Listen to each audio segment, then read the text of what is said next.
Hey, what's up, guys? Welcome to episode 4 of the Orig Media podcast. I apologize for kind of a long delay in between episodes. There were some personal issues that I had that led to a little bit of the delay in that. So I apologize, but we are back and on the air. So let's get going.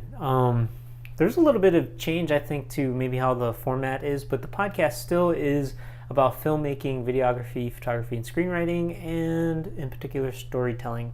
And also, I actually want to add that a look at building your career as a filmmaker or as a full-time videographer or photographer. So one of the things I want to do is share the things that I learn about filmmaking, and hopefully we can start a discussion on things that will make us better filmmakers. So this week I want to talk about obstacles I've encountered starting my production company, Orig Media, and how I and we have overcome them. In addition to that, I'd like to give you folks an update on my movie making, and we'll wrap it up with a quote for the week. So some obstacles I overcame in starting Orig Media. Just to give you guys a little bit of a background, Orig Media, I do work full-time as a videographer and photographer. We have a tiny little studio located right in the heart of Honolulu. We're right on the edge of basically Chinatown and downtown. I think we're considered more Chinatown. And we have a small team that works full-time, so not anything huge, but we're definitely, I think, headed in the right direction. And Orig Media in its current form, when I went full-time, it started me just by myself, working from home in my living room, and then I slowly built it up over the past 3 years to where we are now with this little studio in Chinatown. But that was the past 3 years. Prior to that, I did go to film school. I went to Columbia College in Chicago. It's an excellent film school. And after film school, I actually became a web designer because I was thinking that the internet was the future of where video and media was going. And I still believe it is today, and I think for sure today we're definitely seeing that how tied in the internet is with filmmaking and videography. So the reason why I became a web designer, I think, was because of fear. I was afraid that I wouldn't make enough money, or I wouldn't make it in filmmaking or as a videographer. And I had the fear of a lot of things. Will I make it? Will I make enough money? Am I good enough? And so for me, how I've overcome fear in general and is, I guess, I study a lot, and I will look at various different things to address those fears. So I guess in general then, several books have kind of guided me, or audio books even. There's Psycho-Cybernetics, which is by Dr. Maxwell Maltz. And one of the key principles in there is that he believes, he's a medical doctor who performed plastic surgery on people and realized that if he did the same surgery on different people, they would have different results psychologically. And this was I believe in the 20s and 30s. And he started studying what made the difference between those people. And what he realized was that our minds worked like heat-seeking missiles, where we could focus on a target, and what we would do is, as he puts it, we would zigzag our way to that goal. So meaning you would take one action, and that action would tell you whether or not you were getting closer or farther away from the goal. And the more actions you took, then that informed you whether or not you were getting closer. So if you can also think about like when you first learned how to drive, you might have overcorrected as you were steering, but then as you got better and better, you knew not to, totally overcorrect. So Psycho-Cybernetics and Anthony Robbins, all of his work, especially I think Personal Power 2, has really changed my life. If you haven't had a chance to listen to that and follow along with that program, I really highly recommend investing the money, getting that program today, or finding someone that you know that has it and borrowing it from them. It is incredibly useful and powerful and has totally changed my life. And if you want to learn how to get stuff done and overcome fear, that program is amazing. So definitely those two sources have changed my life in regards to fear. The other thing then that kind of prevented me from going directly into filmmaking was just kind of the idea of, am I good enough? And so I was a web designer, and that was for several years. Then after that, I became a realtor with with my theory that, if I make a ton of money in real estate, then I'll have enough money to fund my projects in filmmaking. And I later realized that's not the right way to go. One of the quotes that I love is, the shortest distance between any 2 points is a straight line, but the longest distance between any 2 points is the shortcut. And for me, I'm trying to take a shortcut of, you know what, I'll make a bunch of money in real estate and make some movies with that money. It just doesn't work that way. If you want to get really good in anything, you have to invest the hours, you have to invest the time, and you gotta let go of the idea that your stuff sucks, because what's the reality of it is in the beginning your stuff will suck, and that's okay, because so long as you just have a little bit of talent and you have the idea that you're able to improve, then you will, and so long as you keep practicing. So you can't just make one thing and think it's going to be awesome. There's countless filmmakers, countless artists, and all kinds of people that have achieved excellence that do it through basically trial and error and in practice and investing the time. There's a book written by Malcolm Gladwell, I believe it's called The Outliers, and in it one of the main principles behind it is that people that have risen to become the top of their field have done so by investing 10,000 hours or more into their craft. And it's once they've hit that 10,000 hours of practicing their craft that they've really excelled and become great. So am I good enough? Just let go of it. If you're just starting out, maybe not yet. So you got to figure out ways where you can practice and get better. And the more you practice, and the faster you practice, the more mistakes you make, the quicker you'll get at becoming better.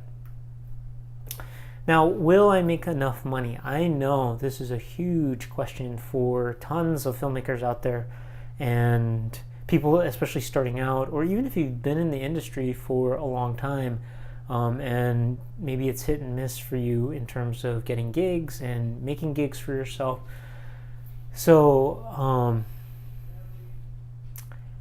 the way I tackled this question was a lot of, I guess, self-help kind of books and audio tapes and that kind of thing. And so I don't know if this will help you, but it helped me. I definitely listened to the Personal Power, Psycho-Cybernetics, like I mentioned. I listened to that a bunch of times. And then for me, Deepak Chopra, he has a book called The 7 Laws of Spiritual Success. And then there's another book by Louise Hay, or actually kind of any of the prosperity material from Louise Hay I kind of listened to. And all of those things helped me kind of overcome the fear of, will I make enough money? There's several quotes that would kind of guide me where one was, when you leap, the net will appear. So I kind of just took it as like, okay, if I take the leap and jump in and go full time, then all the solutions will kind of unfold in front of me. And I also kind of just rationalized that, all right, I'm going to try this, because if I don't try it, I'm going to regret it for the rest of my life. And if I try it, the worst thing that could happen to me is that I won't make money, and I'll go through my savings, and I could go back and do my old job. So worst case scenario, I would just be in the same place that I was before trying it. Another quote that kind of guided me along the way was, don't ask what the world needs, ask what makes you come alive. Because what the world needs is people who have come alive. And that's written by a guy named Howard Thurman. And when I heard that, that just kind of blew my mind. And I was like, yeah, that's so true. Because when you do the thing that makes you come alive and you light up, and people just sense that, and even you yourself, you'll work 60, 80, 90 hours a week without even feeling it. And that's what I do now. And I don't feel like I'm really working. I look forward to coming to the studio. I look forward to trying new things and doing different projects. So all I guess I can say is, will I make enough money? I think you will if you give it a shot. In the beginning, I definitely didn't make any money. And you have to try all kinds of things and find a way where you will bring that money in. And maybe one other tip on this is, think about, how can I bring value to other people? And we as filmmakers, we as storytellers, we're communicators. So there's a few different ways you could make money in this business. One, you can or bring value to people. One, you can help other studios or filmmakers and assist them in any kind of way. And sometimes you start out for free, but then what ends up happening is they will see the value in you and they'll want to hire you on bigger projects, or they might refer you out to other bigger productions. We can bring value because we know how to communicate messages. So lots of companies, corporations need to communicate their message, especially these days on the internet, or just even in their general marketing materials, or on TV, or in commercials, or what have you. And so we can bring value to companies by helping them share their message. So you can make marketing videos and training videos and that kind of thing. Doing wedding videos. You may have some sort of aversion to doing wedding videos. I avoided it for like 12 years. But when I did my first wedding like 3 years ago, I realized, hey, this is not so bad. This is actually kind of fun. I'm definitely growing into maybe a different filmmaker. I don't want to be a full-time wedding videographer the rest of my life. But for now, it's definitely a way to experiment and create and learn and pay the bills. So find a way to bring value to people, and you will make money. The money will follow. So I kind of touched upon it, and that's getting clients. So if you just bring value to people, the clients will come. And I think also the other thing that we did is we did market ourselves. We used all the knowledge that we know to get out there and try and talk to as many people as possible. So definitely market yourself and bring value to people. One of the obstacles that I overcame in starting Orig Media is getting overwhelmed. So in the beginning, maybe you're underwhelmed. There's no projects to be had, but then you start working really hard to get your name out there, meeting people, bringing value to people. You might be doing a lot of working for free, so you might get overwhelmed. If you're shooting, editing, outputting, delivering, taking in the money, making sure that everybody's, billing and the deposits and they're paying you on time, and all that can get very overwhelming. So what I highly recommend in the beginning, before you get too many clients, create a system for yourself on when you're going to take money, when you're going to take the deposits, and when you're going to get the balance, and make sure all of your bases are covered. Like, even have, if you can, try a run through, like with a friend or something, and pretend that they're going to be a client of yours and kind of just walk them through the process. You even shoot something for them, treat it like a client, and see how that process works, because it's taken us years to refine our system to the point where it is now. But even now, we continue to refine our systems. So definitely in the beginning, make sure that you're covered in terms of the legal stuff, the accounting stuff, how you're going to edit, how you're going to archive footage, how you're going to back up your footage. Treat, even if you're solo and you're a one-man show, treat it like a business, treat it like a job. Because if you, especially in the beginning, you want that discipline. You want to be able to wake up and go to work and then come home and relax. And if you are working out of your living room, one of the things I recommend, hold strict business hours and keep the discipline for yourself to stick to those. And also treat it like you're going to a job. That way you'll be more successful, because for example, wake up every morning and get to work by like 9 o'clock and finish by 5 or 6 or whatever time you guys want to stop. Because if you don't, working from home you can get very easily distracted. There's the internet, there's your refrigerator, there's your couch, there's your games, there's all kinds of movies for you to watch. So treat it like a job, and because it is a job, and the thing is that you're the boss and you're the employee as well when you're by yourself. So if you think about it as, if you were the boss, would you hire yourself? Do you show up to work? Are you ready to work? Are you getting stuff done? And so definitely having those systems in place and treating it like a job will help you move forward. Finishing projects. This is super challenging. This can be super challenging for a lot of people. You get excited in the beginning. You might get a client and you're like, "Ooh, I have a client." They want to do something, and then you might just focus on your favorite part, whatever that might be. Let's say you love shooting, but editing for 8 hours straight is not your favorite thing in the world. So then what might end up happening is you get a bunch of clients, you take their money, you shoot all these projects, and then all of a sudden you have 10 or 20, or even if it's 3 or 4 projects in your editing queue, and you haven't touched any of them, and then week after week just piles up really quickly, and you're not finishing these projects. Don't get into that trap.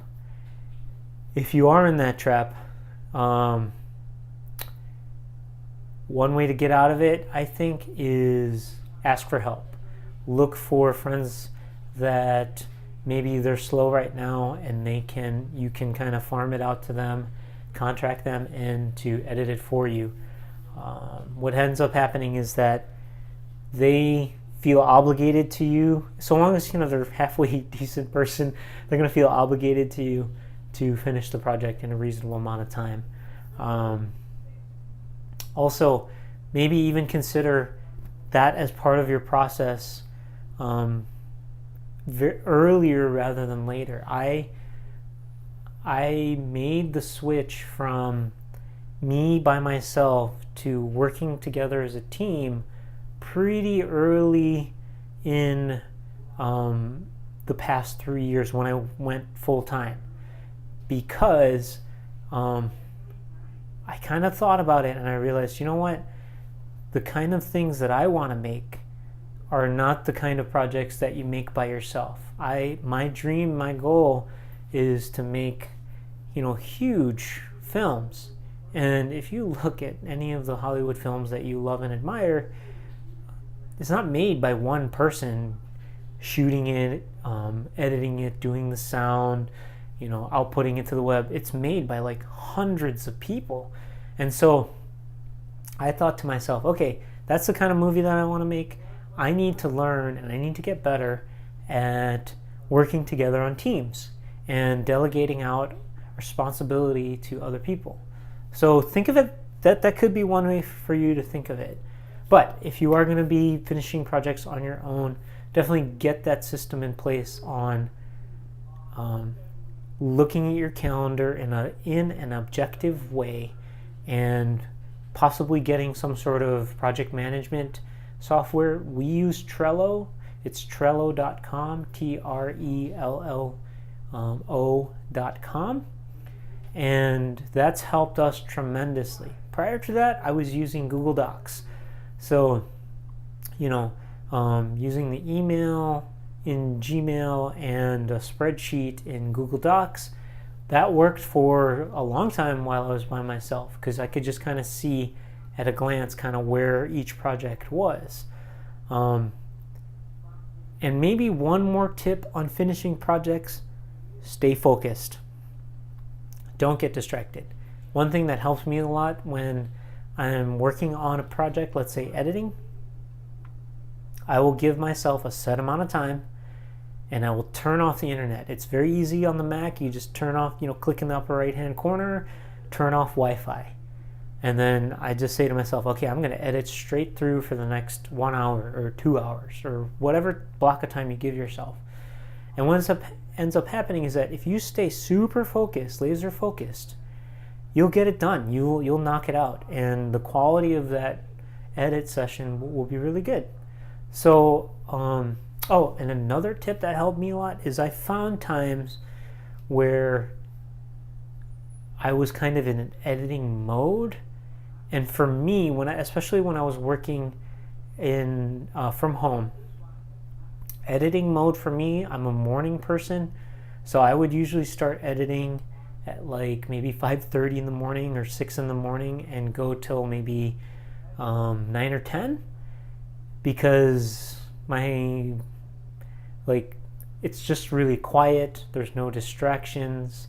My wife was still sleeping, and so I could just knock it all out at that time.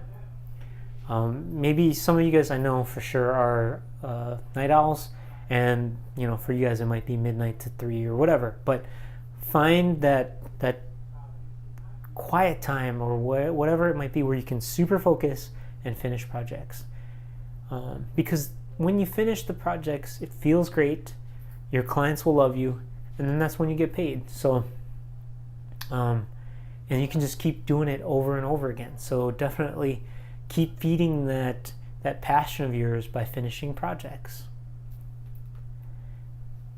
And I've talked about it a little bit, but definitely get organized, stay organized, and create systems all across everything that you do, in the way that you pack your camera bag, the way that you pack your case in your car, the way you bill clients, the way you email your clients and communicate with them, the way you edit projects and have a naming convention for all of your projects, and how you output them and how you post it to your blog and how you market. Get organized, get systematic. If you have questions on this kind of stuff, please let me know. We've definitely refined our system to a point where we can work in teams, we can pass projects to each other on the team, and we can pick up for each other. We can take on a bunch of projects at once and finish them and do a great job with them. So I'm on Twitter at Orig Media, so please feel free to ask me questions. Or in the comments of the YouTube version of this, definitely you can also ask questions in there. But those are just some of the obstacles that I faced while starting the company. Definitely there's way more, and maybe what we'll do is we'll take different episodes of the podcast to kind of focus in on different areas and figure out how to optimize those different areas. But now let's get on to the updates on my current movie making. All right, so I have several projects going on right now. The first one that you see on there, it's the one feature film a month project, and I am glad to report that I've made tremendous progress on this. We currently have 2 feature films that I'm working super hard on getting off the ground and making. One is called America's Got Something, and what that is, it's a basically like a parody or a mockumentary on America's Got Talent or American Idol or any of those kind of talent competition reality shows. So we've actually started filming with that. This is actually an improvised film, and we've filmed already last week, and we're going to be filming again this week and the next several weeks. Just little snippets and like fake auditions, or fake auditions. And so we'll be editing those soon and posting those up to the website as well. So we'll keep you posted on that. I'm very excited about that project. All the collaborators that have participated already are also excited. They're having fun. We're having fun. So if you know someone that wants to get involved with this project, please let us know. This is super fun. So that's America's Got Something. I'm super happy to report on another project. I have been writing another Shakespeare adaptation. This one is an adaptation of Othello, and I have written 2 drafts of my treatment. In fact, I finished this morning the second draft of the treatment, and I'm excited. I think it's coming together pretty nicely, and my next idea or goal with it is to, or the next step, I guess, is to do an informal read through with the crew here at Orig Media, just so I can kind of hear what they might have to say in terms of like understanding the plot and the story and where the characters are kind of coming from, and then so I can kind of hear it too as well. Once I do that, then I'll probably maybe do another quick, maybe I'll do a draft script, or run it past some actor friends that I know and see kind of what they think. But that's definitely the next step. So I'm super excited that I finished that this morning. The Hawaii Wisdom Project, I have kind of put that down for a moment, but this week one of my goals is focusing on all of our original content and getting it out the door and distributed. So Hawaii Wisdom Project is actually very high on the list.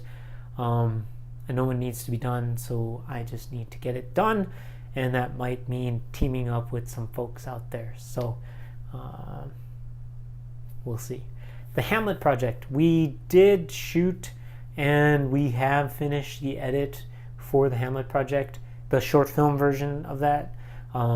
What we need to do now is we are going to submit it to a contest for Road. So we are going to do that this week. So be on the lookout for that update, and I think that's it. Oh, one more thing that I want to add. I've started I don't know what it is. I guess it's a self-accountability program. I heard of it through one of my friends, Jacob Johnson. He's a fellow filmmaker, and you can check him out at sharkrage.com.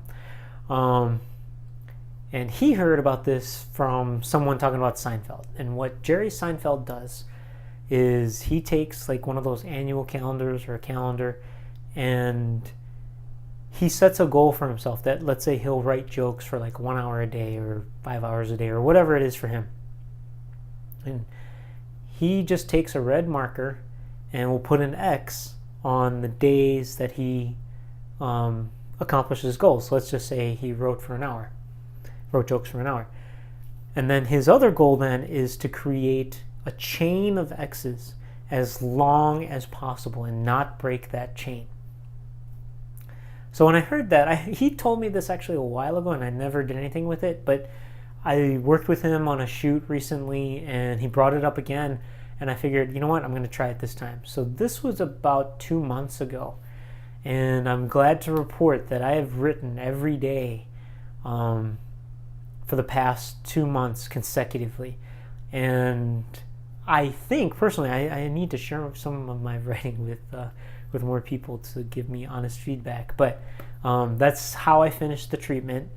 And on top of that, I'm blogging every day. And as well, I added a different little project where I'm writing a short film or a scene every day, just some sort of random short film or scene every day, just to kind of do it. So I do that every morning, the first thing I do when I wake up. So I mentioned I'm a morning person. I wake up usually around 5 o'clock, and I have my laptop right next to my bed. I flip it open, and I just start typing. And so that has been really fulfilling and really fun at the same time. With that short film or that short scene project where I'm writing a new short film or short scene every morning, it's really opened up my writing where I'm much freer to just write whatever. And in doing so, I feel like it's flowing better. I think it reads better. And then just fun and different ideas are coming out of it that